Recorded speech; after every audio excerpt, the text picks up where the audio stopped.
Bom dia, sétimo ano! Tudo bem com vocês? Na nossa aula de filosofia de hoje, nós vamos falar sobre realidade e aparência. Nós sabemos que as coisas à nossa volta, o mundo ao nosso redor, está em constante transformação.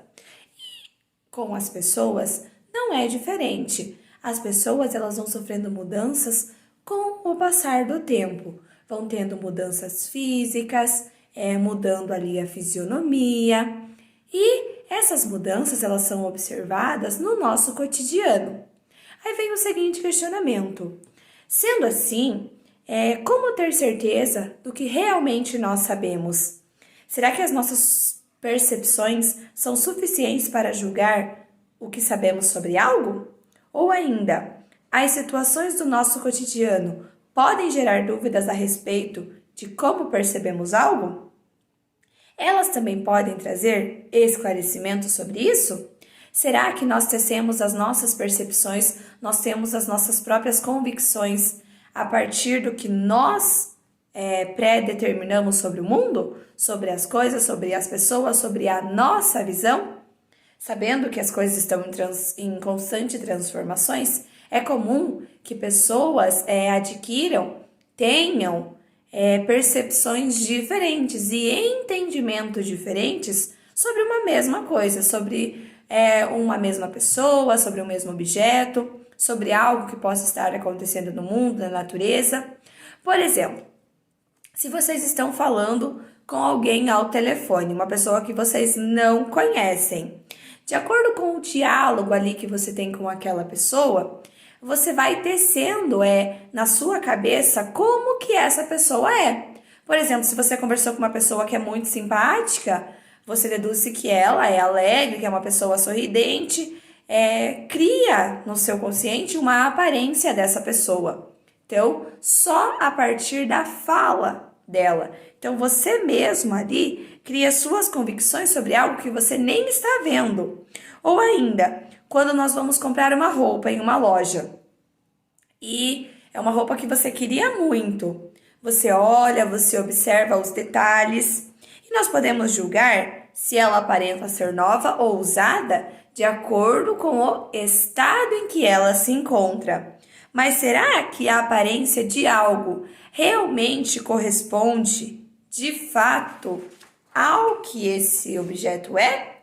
Será que uma roupa aparentemente velha é realmente uma roupa velha?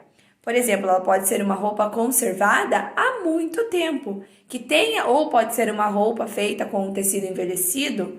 Então, talvez nós julgamos pela aparência, mas nós não conhecemos de fato qual é ali a realidade daquele produto ou daquela pessoa. Assim como nós julgamos alguém que nós não conhecemos ao falar no telefone, de acordo com a voz, de acordo com a forma que ela se expressa.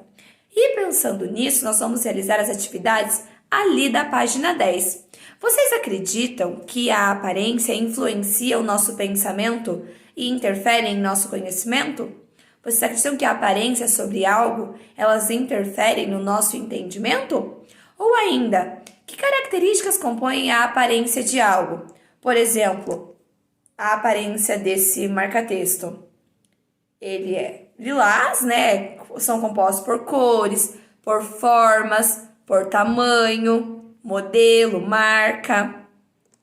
E essas características são as mesmas para a aparência das coisas e das pessoas? Nós vamos organizar ali uma tabela fazendo uma lista de características que fazem parte da aparência de algo ou de alguém. E vamos registrar essas aparências ali no quadro a seguir. Primeiro, características da aparência.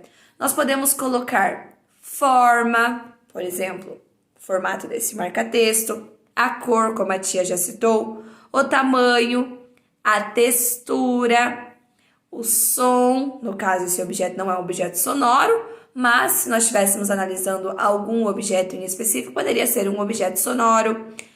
O som emitido, se é um som grave, se é um som agudo, se está um som rouco. As diferenças, no caso de pessoas mais simpáticas, pessoas menos simpáticas, pessoas altas, pessoas baixas. Então, essas são características que fazem parte da aparência de uma pessoa. Exercício número 2. Reflita e responda. Pensar nas características da aparência nos leva a perceber as coisas de uma outra forma? Por quê? Observar cada detalhe de um objeto, se vocês olharem com muita atenção, analisar, ver os detalhes, ver a textura, ver a cor, ver para que realmente esse objeto serve, pode sim formar uma visão melhor a respeito desse objeto. Ao reparar nos detalhes, fica mais fácil fazer associações com outros objetos, por exemplo, fazer comparações em relação ao que é melhor, o que não é melhor, ou, por exemplo, a cor, o tamanho, a facilidade em utilizar determinados objetos. E número 4. Expresse e justifique sua opinião sobre a função da aparência para o conhecimento. Quão é importante eu ver e analisar um objeto para melhor desenvolver o meu conhecimento? A aparência permite formar uma visão geral do objeto. Então, se eu não vejo algo, eu vou criar percepções a respeito daquele algo. Por exemplo, se eu estou falando com alguém no telefone que eu não conheço, eu vou criar na minha cabeça uma aparência para aquela pessoa de acordo com a voz dela. Mas se é um objeto que eu estou vendo, então eu posso criar e formar aqui uma visão geral a respeito dele, o que auxilia na classificação e na ordenação. Podemos citar ainda, para quem não concorda, que a aparência ela não corresponde a um objeto real e que não pode ser uma fonte segura para o nosso conhecimento. Lá na página 11, aparência e engano. A aparência pode gerar observações parciais e, assim, levar-nos ao engano, principalmente se for aceita sem se considerarem outras fontes de observação, compreensão e pensamento. Afinal, será que tudo é o que parece? Ou é como parece? Vamos olhar ali na página 11 uma reflexão divertida. Vamos observar as imagens e depois responder as questões. Então, vocês podem observar ali na página 11 duas imagens que aparentemente são iguais. É como se uma fosse o reflexo da outra. No entanto, há 7 diferenças que podem ser encontradas ali entre as duas figuras.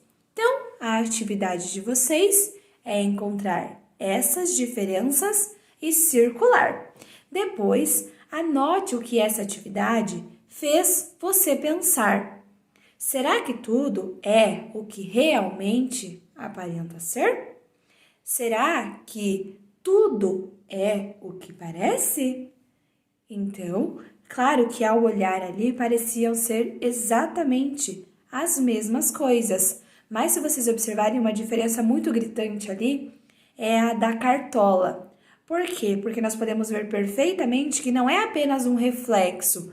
As letras, elas foram mudadas de ordem.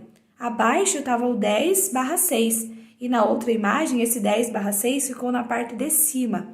Então é uma diferença muito aparente, mas que se nós só olhássemos sem saber que haveriam diferenças, nós poderíamos imaginar que era apenas uma imagem refletida no espelho. Então essa imagem pode nos fazer observar, pensar, refletir sobre as aparências. Será que tudo é o que parece? Entender um pouquinho melhor o nosso conteúdo sobre realidade e aparência. Será que as aparências enganam? Vamos ver um pouquinho sobre o mito da caverna, que é o que está resumido ali na nossa página 12. Para vocês compreenderem e verem com ilustrações, a tia vai passar um videozinho, tá bom, meus amores?